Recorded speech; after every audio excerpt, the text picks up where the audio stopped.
নমস্কার, আমি সোনালি। আপনারা দেখছেন এখন গ্রিন থাম চ্যানেল। এই চ্যানেলে আপনাদের সকলকে স্বাগত। আজকে আমি চলে এসেছি আমার ছাদ বাগানে একটা সুন্দর বর্ষাকালীন গাছের একটা ভিডিও আপনাদের সামনে তুলে ধরবো বলে। যেই ফুলটা আপনাদের প্রত্যেকের বাড়িতে রাখলে আপনারা তার সুবাসে কিন্তু আপনাদেরকে মাতিয়ে তুলবে। চলুন তাহলে দেখে নিই। আমার রজনীগন্ধা গাছে একটা সুন্দর স্টিক এসছে। এই যে ফুলটা দেখছেন, আমি যখন রাত্রের দিকে ছাদে আসি, এই ফুলটা সন্ধ্যের সময় ফোটে। যখন ছাদে আসি তখন এর এত সুন্দর একটা সুবাস বেরোয় যে আমার আর ছাদ থেকে নামতে ইচ্ছা করে না। এর কথা আপনারা সকলেই জানেন, এটি একটা রজনীগন্ধা ফুলের গাছ। এই গাছটা কিভাবে আপনারা প্রথম থেকে এর মূল থেকে আর কি গাছ হয়, বা ছোট চারা গাছ থেকেও আপনারা তৈরি করতে পারেন। বাজার থেকে আনার পর এই যে বড় বড় মূল পাওয়া যায়, সেই মূলগুলোর মধ্যে অনেকগুলো মূল একসাথে থাকে। তো অনেকগুলো মূল আমরা কিন্তু লাগাবো না, তার মধ্যে থেকে বড় দেখে পরিণত যে মূল, এর থেকে আমরা বেছে বার করে নেব। নিয়ে একটা টবের মধ্যে দুটো কি তিনটে, তার বেশি নয় কিন্তু, এই কটা মূল আমরা কিন্তু একটা টবে লাগাতে পারি। আমি আনার পর তখন আমার টব খালি ছিল না, সেই জন্য আমি একটা গ্রো ব্যাগে লাগিয়েছি। কিন্তু গ্রো ব্যাগে লাগাতেও আমার বেশ ভালো হয়েছে, কারণ এই ধরনের গ্রো ব্যাগগুলো না, ড্রেনেজটা খুব ভালো হয়, জল তাড়াতাড়ি পাস হয়ে যায়, জল ধরে রাখে না। তো আপনারা যেভাবেই লাগান, প্রথমে মূলটা যখন বাজার থেকে কিনে আনবেন, কিনে আনার পর সেই মূলটাকে ছাড়িয়ে নেবেন। পরিণত মূল বেছে বেছে সেই মূলগুলো আলাদা করে নিয়ে তার থেকে দুটো হয়তো মূল আপনারা কি করবেন, প্রথমে ট্রাইকোডার্মা ভিরিডি নামে একটা ফাঙ্গিসাইড আছে, সেই ফাঙ্গিসাইডটা 1 গ্রাম 1 লিটার জলে গুলে সেই জলের মধ্যে সেই মূলটাকে ভিজিয়ে রাখবেন। 2-1 মিনিট ভিজিয়ে রাখার পর সেটাকে তুলে একদম শুকনো করে নিতে হবে। শুকনো করার পর মাটিতে এটা রোপণ করতে হবে। এবার পটিং মিক্সচারটা কি করবেন? এর পটিং মিক্সচার হচ্ছে 70% বেলে দোআঁশ মাটি, 70% বেলে দোআঁশের সঙ্গে 30% গোবর সার। কম্পোস্টের মধ্যে যে কোনো কম্পোস্ট দিতে পারেন, তবে গোবর সারটাই খুব ভালো হয়। গোবর সার এই দুটোকে মেশাবেন। তার সঙ্গে 2 চামচ সর্ষে খোল, 2 চামচ হাড় কুচি, আর 1 চামচ সিঙ্গেল, যদি টবের গাছ হয় 8 থেকে 10 ইঞ্চি, তাহলে 1/2 চামচ সিঙ্গেল সুপার ফসফেট, আর 1 চামচ মতো নিমখোল মেশাতেও পারেন, না মেশালেও অসুবিধা নেই। আর যদি আপনারা এই গাছটাকে গ্রাউন্ডে করেন, তাহলে এর জন্যে প্রথমে গ্রাউন্ডের মাটিটাকে ভালো করে খুশে নিয়ে তার সঙ্গে ওই মাটির সঙ্গে এই 30% মতো গোবর সার ভালো করে মেশাতে হবে। মিশিয়ে তার উপর 1 চামচ সিঙ্গেল সুপার ফসফেট ভালো করে মিশিয়ে তারপর সেটাকে আপনারা মাটিতে রোপণ করে দেবেন। আর টবের ক্ষেত্রেও মাটি একই ধরনের, কোনো অসুবিধা নেই, শুধু সিঙ্গেল সুপার ফসফেটটা 1/2 চামচ দেবেন। তাহলে দেখবেন যে কিছুদিনের মধ্যে মূল থেকে আস্তে আস্তে কচি কচি গাছ বেরোচ্ছে। সেগুলো আপনারা এটা অন্তত 3-4 মাসের মধ্যে কিন্তু আপনারা ফুল পেতে পারেন। এই গাছটা লাগানোর উপযুক্ত সময় হচ্ছে ফেব্রুয়ারি মাস।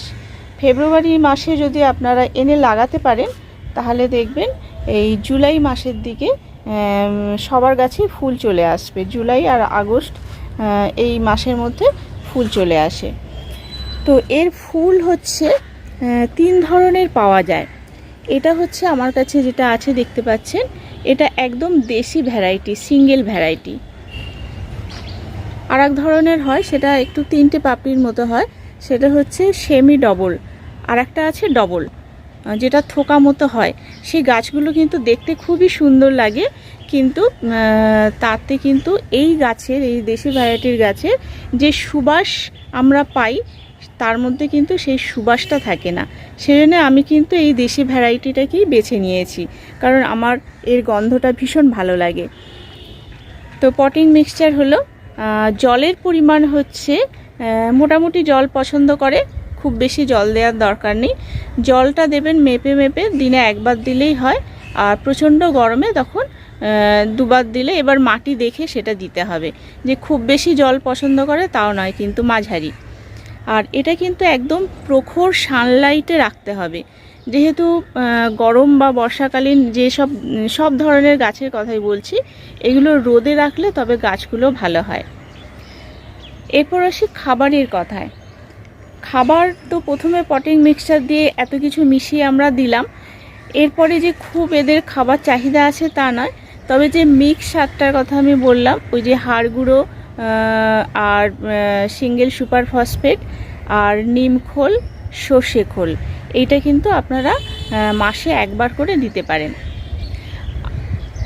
আর তবে সর্ষে খোলটা একটু ভেবে দিতে হবে, মানে যেই সময় গাছ তৈরি হচ্ছে সর্ষের খোলে যেহেতু নাইট্রোজেন থাকে, গাছ যখন বড় হচ্ছে তখন দিলেন ঠিক আছে, কিন্তু যখন গাছ বেশ পরিণত হয়ে যাবে, ফুল আসার সময় হবে, তখন কিন্তু সর্ষে খোলটা বন্ধ করতে হবে। ওই গুঁড়ো সর্ষের খোল বলুন বা সর্ষে খোল পচানো জল, আমি এমনিতে কিন্তু সর্ষে খোল পচানো জল এতে দিই না, এমনিই এটা হয়ে গেছে, এইটুকু যে সামান্য খাবার দিয়েছি তাতেই হয়েছে।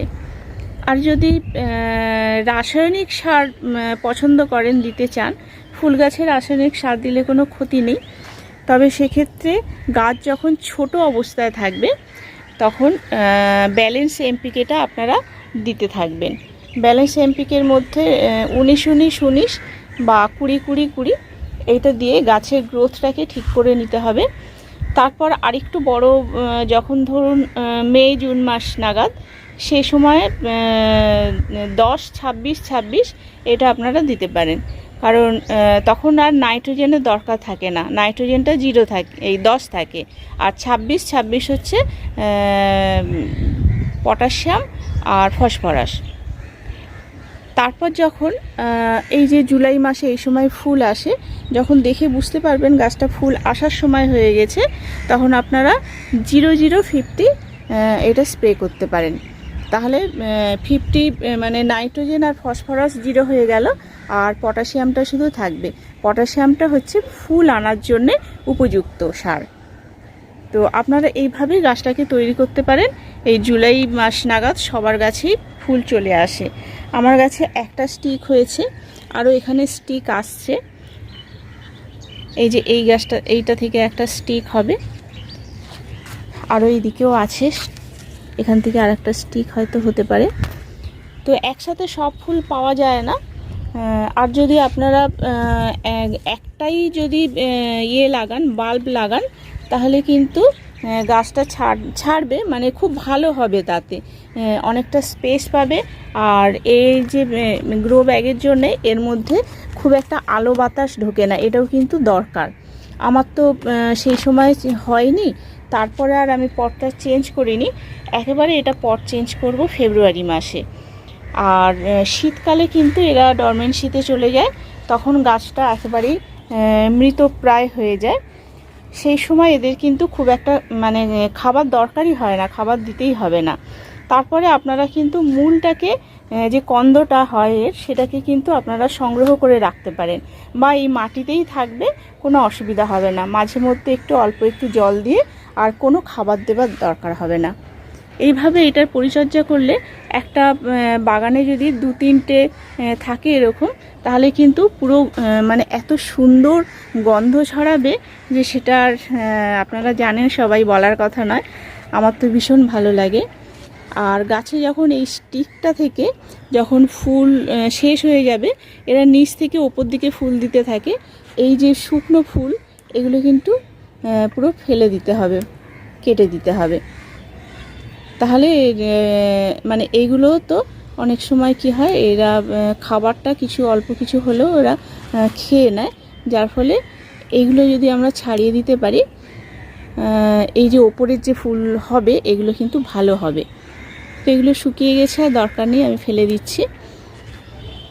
একটা স্টিক হলে কিন্তু স্টিকটা অনেক দিন থাকে, এটাই একটা সুবিধা। একটা স্টিক থেকে ধরতে গেলে প্রায় 15 দিন মতো একটা স্টিক থেকে ফুল হতেই থাকবে, নিচ থেকে আর আস্তে আস্তে ওপরের দিকে উঠতে থাকবে।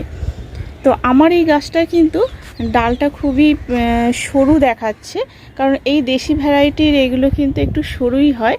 তবে আমি মাঝখানে অনেক দিন খেতে দিতে পারিনি একে, সেই জন্য একটু দুর্বল আছে, তবে গাছ কিন্তু খুব শক্তপোক্ত আছে।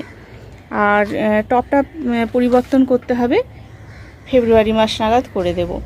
আপনারাও ঠিক এইভাবে যদি কেয়ার নিতে পারেন তাহলে রজনীগন্ধা ফুল কিন্তু আপনার বাগানেও হবে। অনেকে বলে যে গাছে ফুল আসছে না, 1 বছর 2 বছর হয়ে যাচ্ছে। সেই সময় যখন ফুল আসার সময় এদের, তখন কিন্তু আপনাদের একটুখানি পটাশ দিতে হবে। পটাশটা ফুলের জন্য খুবই দরকার। এই পটাশ সারটা দিলে খুব মানে গাছের ইয়েটাও ভালো হবে, খুব সুন্দর হবে, আর ফুলটাও আসতে সাহায্য করে। এছাড়া ফাঙ্গিসাইডের কথায় আসি, এখানে কিন্তু আমার গাছে ফাঙ্গাস লাগেনি, তার কারণ আমি সব গাছগুলোতে সপ্তাহে সপ্তাহে ফাঙ্গিসাইড কিন্তু দিই। সব গাছে যেমন দিই এই গাছটাতেও দিই। 3টে ফাঙ্গিসাইড আমার কাছে আছে, নিম তেল আছে, আর সাপ ফাঙ্গিসাইডটা আছে, আর কাকা। এই 3টে আমি ঘুরিয়ে ফিরে ইউজ করি। তার ফলে আমার গাছে কিন্তু খুব একটা পোকামাকড় কিছু হয় না। এতে হয় কিছুটা মানে অনেক সময় মাইটস, সাদা সাদা ধরনের মাইটস এসে অ্যাটাক করে। তো এই যে ওষুধগুলো বললাম এগুলো আপনারা ব্যবহার করতে পারেন। এতেও যদি কাজ না হয়, কারণ বেশি মাত্রায় ধরে যায়, তাহলে আপনারা কনফিডার ব্যবহার করতে পারেন। কনফিডার 1 ml 1 লিটার জলে গুলে স্প্রে করতে হবে। তাহলে কিন্তু আর মানে 10 দিন অন্তর যদি দেন, 2 বার কি 3 বার দিলেন, তাহলে কিন্তু আর কোনো সমস্যা থাকবে না, আর অন্য কোনো ধরনের ইয়ে হয় না। আর আমি যখন ওই ভিটামিন সব গাছগুলোতে দিই, এতেও আমি একটু করে দিয়ে দিই। ওই 15 দিন অন্তর, সবসময় মনেও থাকে না, 15 দিন হয় না, হয়তো 20 দিন বা 1 মাসও হয়ে গেল। একটা অ্যাগ্রোমিন গোল্ড নামে একটা ভিটামিন আছে, এই ভিটামিনটা দিই। আপনারা এটাও রাখতে পারেন। যারা বাগান করেন তাদের এই ধরনের একটা ভিটামিন কিন্তু রাখা দরকার। বায়োভিটা এক্স রাখতে পারেন, মোবিন রাখতে পারেন, এগুলো যে কোনো একটা রাখলেই হবে। এটা কিন্তু ভিটামিন কিন্তু প্রত্যেকটা গাছের জন্য ভালো গাছ তৈরি করতে হলে দরকার হয়। তাহলে বন্ধুরা, আমি আর ভিডিও আর বড় করতে চাইছি না। আপনারা এইভাবেই গাছ লাগান।